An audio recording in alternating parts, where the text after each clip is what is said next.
Nimalize point ya pili. Point ya kwanza, neno la neema linakuonyesha wema. Neno la neema linakuonyesha nini? Wema wa Bwana. Niwaambieni watu wa huduma hii, mimi natamani tufike point huko ndani kila mtu ajue Mungu ananipenda. Mungu ananiwazia mema. Yaani Biblia inasema kwamba ombeni nanyi mtapata. Furaha yenu iwe timilifu. Yaani Mungu hata anapokuwa anataka jibu maombi yetu, lengo lake la kutujibu ni ili tufurahi. Amina. Haleluya. Amen. Kwa kama Mungu anajua akikupa huyo mwanamke hatakupa furaha, Mungu ajibu.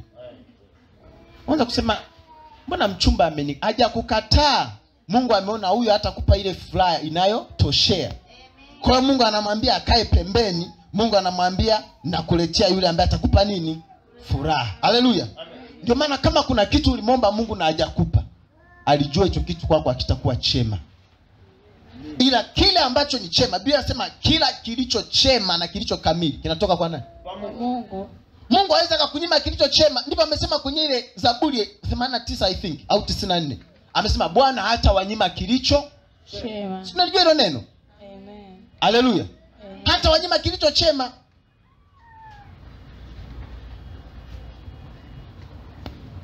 Point ya pili, neno la neema linakuonyesha nini? Mathayo 9. Mathayo 9 mstari wa 27. Mathayo 9:27, naanza hapo. Anasema hivi: Yesu alipokuwa akipita kutoka huko, vipofu wawili wakamfuata wakipaza sauti wakisema, uturehemu mwana wa Daudi. Naye alipofika nyumbani, wale vipofu walimwendea. Yesu akawaambia, mnaamini kwamba naweza kufanya hili? Wakamwambia, naam Bwana. Ndipo alipowagusa macho akasema, kwa kadiri ya imani yenu mpate. Angalia alichowauliza, mnaamini kwamba naweza kufanya hili? Wakamwambia ndio, tunaamini mnaweza. Neno la neema linakuonyesha uweza wa Bwana. Sema uweza. Uweza. Sema tena kwa sauti, uweza. Uweza. Hivyo ni vitu virusi visao. Wema wa Bwana na uweza wa Bwana. Kazi ya wema wa Bwana ni kwamba inakuonyesha Mungu yuko tayari kukubariki. Yuko tayari kukusaidia. Amen. Lakini kama hana uwezo atakusaidia? Hapana. Umewahi kupita mazingira, kuna ndugu yako ana shida, anadaiwa kodi 100,000, alafu wewe mfukoni una 5,000. Hata kama unampendaga vipi, unamhurumia vipi, utaweza kumsaidia? Hapana.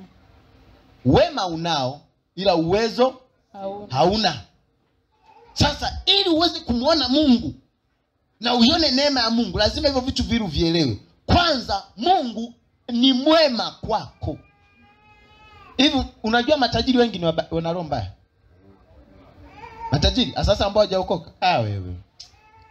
Wewe unaweza ukawa unalia, unataka hata kufa. Yule tajiri kwenye Biblia mnamkumbuka? Lazaro alimwacha akawa anakula na mbwa. Kuna watu wana hela ila hawana wema, ni wakatili. Na wengi ni wakatili kwa sababu hela zao wamezipata kwa kufanya mabaya. Mtu ambaye aliua mama yake apate hela, wewe uweze kaenda pale kumwambia mama yangu anaumwa, yaani kwanza anaweza atakata kuchome na wewe kisu. Yaani unamwambia mama yako anaumwa, bosi unajua naomba ule mshahara unizidishie mara 2 nikamtibishe mama. Wakati wewe anakuangalia na kumbuka yeye mwenyewe alimuua nani? Mwambie hivyo, wewe unajielewa wewe. Simwache naye mama yako afe. Yaani mimi nikupe hela ukamtibishe. Akupi. Ndio maana watu wa Mungu tuna raha. Mungu akikupa hela amekupa hela ya raha. Haleluya. Amen. Siku moja nikiwa Dodoma, mchungaji mmoja akawa anatoa ushuhuda. Kijana mmoja Kiela alikata ziwa la mama yake. Aliambiwa na mganga apeleke ziwa la mama yake. Kwa hiyo akaenda akampiga mwichi wa kichwa mama yake, akafa. Wakati mama yake pale anamalizikia kufa, yule kijana akakata ziwa, akapeleka kwa mganga.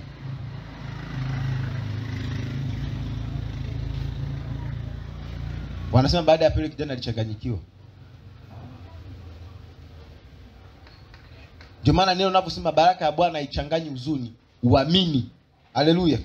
Wewe unaweza kufikiri siku ukiwa na hela utakuwa na raha, utakuwa na amani. Ni uongo. Kuna watu hawana amani, hawalali. Wanakula chakula kwenye koki inapita kama moto. Glory to God. Amen. Amen. Watu wamefanya mabaya ambayo kiasikia unaweza kutetemeka. Siku moja nilikuwa namuombea mtu anielezea jambo, nilihisi kutetemeka. Nikasema I say, hao watu nyinyi muone. Wewe muone tu mtu amefanikiwa. Sasa ukija huku kwa Mungu sasa, wewe wa Mungu, hujaambiwa ukakate ziwa la mama yako, umeambiwa utoe fungu la nini? Huwezi. Kesho mnaenda kushindana na mtu kama huyo kwenye biashara, utakufa. Na usiraumu. Haleluya. Kuna mambo watu wa Mungu tunashindwa, tunakuwa wazito. Vitu tu vidogo tunakuwa nini? Wazito. Vitu tu vidogo. Yaani ukielewa neema ya Mungu, hamna kitu cha kimungu utaacha kujitoa. Kwa sababu hata hicho ulichonacho umepewa na nani? Umepewa na Mungu. By the way, kuanzia leo kama kuna kitu nakifanya, biashara, kazi umeajiriwa, iwe ni kwa ajili ya nani? Ya Mungu. Yaani zile tunazozitafuta, lengo letu la kwanza tusitafute kwa ajili ya watoto wetu. Tutafute kwa ajili ya nani? Kwani Biblia imesemaje? Utafuteni kwanza nini? Ufalme. Yaani sisi wa Kristo ni maskini, tunateseka kwa sababu hatumpendi Mungu. Tunampenda kwa maneno, ila mioyo yetu iko mbali. Mioyo iko wapi? Iko mbali. Haleluya. Amen. Jina Bwana libarikiwe. Amina. Nikiwaambia hapa wiki hii kila mtu akachukue kiti cha nyumbani kwake alete hapa, hamtaleta. Mimi sina cha kutoa. Mimi sina cha kutoa. Huna cha kutoa, are you sure? Cho kiti cha nyumbani kwako kinaweza kugeuka kwa nini? Sadaka. Kama unampenda nani? Wewe ingia kwenye mahusiano. Unajua watu wa Mungu, sisi kwa Mungu tunajifanyanga sio watoaji, si ndio? Subiri ingia kwenye mahusiano ndio utajijua kama wewe kweli sio mtoaji. Subiri ukiwa kwenye nini? Subiri ukiwa kwenye nini? Mahusiano.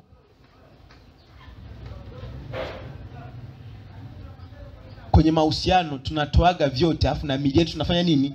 Tunaitoa. Ila kwa Mungu kutoa tu dakika 20 uje kwenye maombi ni mzigo. Alafu ya waiting, hivi ni Mungu gani? I remember one day nilifundisha hapa. Nikasema kama Mungu hatuwezi tukampa sadaka, huyo Mungu hana nafasi, sio Mungu wetu. Sio Mungu wetu. Jina la Bwana libarikiwe. Amen. Yaani kuna mambo waga nikiyatafakari mpaka moyo wangu unaniuma. Nasema hivi kweli sisi tutakuja tusimame na kina Ibrahim waliopeleka watoto wao. Eti wewe ulipeleka milioni. Hivi acheni mchezo bana. Hata sasa hivi Mungu aniambie nimtoe Keni. Tunajiuliza mara mbili. Nabii Mungu tufanye kikao mara ngapi? Huyu hapa mke wangu. Mungu aniambie nimtoe Keni na nisimuage. Haleluya. Aone tu nimeondoka nako mgongoni. Haleluya. Nimekafunga vizuri huyo na mzigo wa kuni. Atanifuata nyuma nyuma. Akiona unaingia kwenye kapoli anakuja. Ule muda unaanza kufunga kuni mke wako. Yaani Ibrahim alishikwa mkono na malaika. Wewe unashikwa na mke wako. Anakuambia kama unataka kumtoa mtoe wako mimi huyo hamna. Usione vile vitu alifanya kina Hana. Anamwambia Mungu mtoto nitamleta kwako. Juzi tulikuwa tunaongea na mke wangu nikasema ukienda likizo Keni muache huko urudi. Tukapima. Tukasema hatuwezi. Mimi tu nikisafiri na kakumbuka. Haleluya. Hivi kwa nini namkumbukaga? Siwezi I cannot explain. Wakati mwingine unaamka tu asubuhi ili muangalie mtoto wako. Unasema hivi Mungu, jamani. Jamani, kama huna mtoto Mungu akupe mtoto. Mimi nimeshuhudia kuna raha ya kuwa na mtoto. Yaani ni kama sponge yenye maji. Pale ukiwa kwenye jua kali afu mtu akawekea hapa ka sponge kwenye nini? Yaani inakuwa inakuburudisha. Hivi unajua kwanza watoto waga ni beautiful. Haleluya. Kale kasura kale, yani ana urembo fulani hivi unique. Kwanza tu ule mdomo ambao hauna meno. Haleluya. Ni uzuri tayari. Mdomo hauna meno ni uzuri. Hayo meno yenu ndio yamewapunguzia uzuri watu wengine. Wewe hapo tukutolee meno yote, kuna mtu atakutamani. Sasa Mungu anakaumba katoto akana nini? Meno, na ukikaangalia kanavutia. Ndio ujue Mungu sio wa kawaida. Haleluya. Mungu ni noma. Hem sema Mungu ni noma. Haleluya. Kwa hiyo lazima tujue uweza wa Mungu. Neno la neema linakuonyesha uweza, atukuzwe yeye awezaye kufanya mambo ya ajabu mno. Lazima tufike point tuanze kumuona Mungu anaweza. Amen. Yaani kuna wakati sio kumwangalia prophet, sio kumwangalia mchungaji, sio kumwangalia sijui nani mwimbaji. Kuna wakati wa kumwangalia Mungu. Haleluya. Amen. Wakati mwingine Mungu tunashindwa kutembea kwenye neema kwa sababu huwa hatumuoni Mungu. Biblia inasema amwendeaye Mungu lazima amini kwamba Mungu yupo. Kwa hiyo emu ashumu umekuja kanisani, alafu nasema mimi nimemwendea Mungu, sio prophet. Ndio maana kuna watu wengi tunashindwa hata kuwahudumia wakapata matokeo kwa sababu wao wananiangalia mimi kama mimi. Ndio maana nimefundisha lile neno, jifunze kumsikiliza Roho. Kuna mtu anafikiri kwamba akienda kwa mtumishi fulani ndo anapata matokeo. Mwingine anaweza akaenda akapata kwa sababu huenda yeye aliambiwa na Roho nenda. Kwa alienda na imani. Cornelio aliambiwa na Mungu nenda kwa Petro. Wewe naye sasa umeona Cornelio ameenda amefanikiwa, na unafanya nini? Ndio maana niwaambie na watu wa Mungu, watu wa kanisa hili, tujifunze kutengeneza uhusiano binafsi na nani? Na Roho Mtakatifu. Personal relationship. Yaani mpaka unakuja hapa kanisani kuna mambo umeshaongea na Mungu. Kuna sentence nitaiongea utasema Mungu amethibitisha kwa sababu wewe uliconnect kwanza na nani? Na Mungu. Biblia inasema mtumishi ndiye anaweza. Mimi sina chochote cha kukusaidia. Mimi ninachoweza ni kukufundisha nini? Neno, lakini anayetenda ni Mungu. Paulo akawaambia hivi, ninawaweka kwenye mikono ya Mungu na kwenye neno la neema yake. Paulo ni mtu ambaye alifika point mtu akichukua nguo yake akamwekea mwenye pepo linalipuka linatoka. Ilifika point watu wakichukua leso ambao Paulo amehubiria akajifuta hivi, wakimwekea mgonjwa anapona, wakimwekea aliyekufa anafufuka. Mtu wa kwanza kutumia vitambaa vya upako sijui nini alikuwa ni Paulo.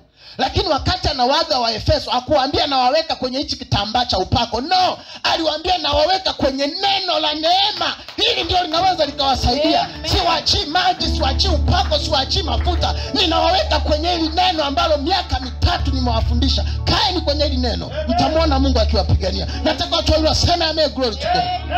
Baba seta baraka suti. Haleluya. Amen.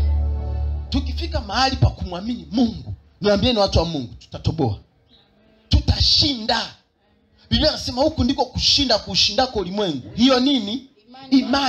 Imani yetu.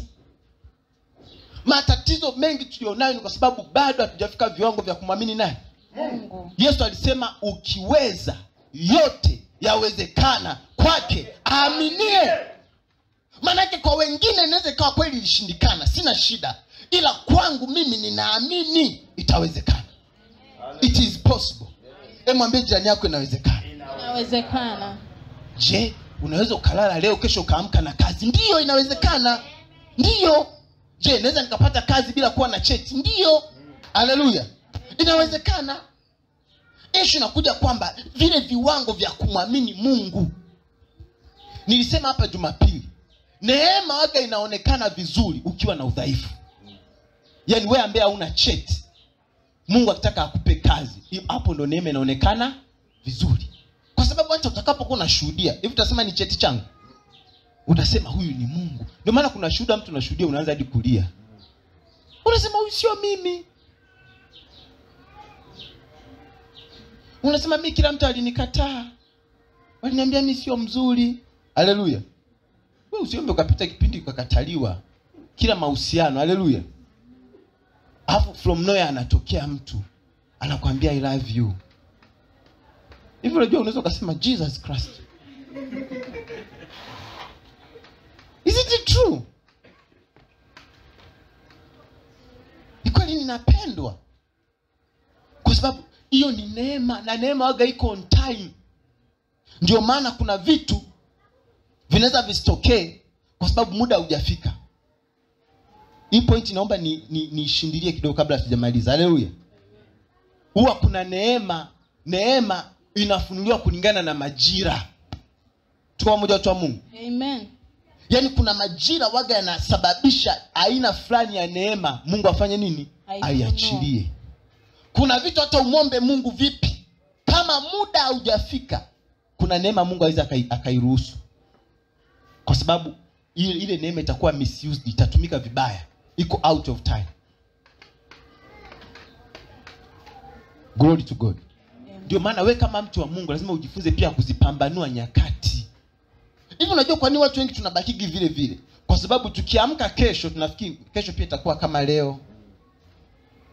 Ukikutana na Budoya unafikiri Budoya ni kama yule wa juzi. Yaani uamini kwamba huyo mtu leo Mungu anaweza kumtumia kunitoa hii hatua, kunipeleka hatua. Unamchukulia vile vile ambavyo unamchukulia siku zote. Ndio maana nimwambia sasa hivi tuwe watu wa rohoni.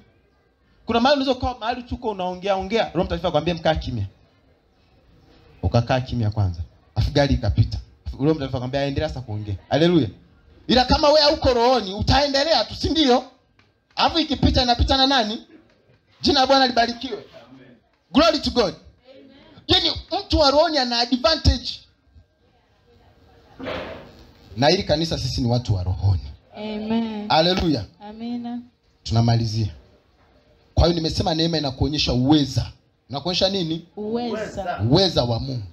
Na wewe nafasi yako ni kuamini huo nini? Uweza.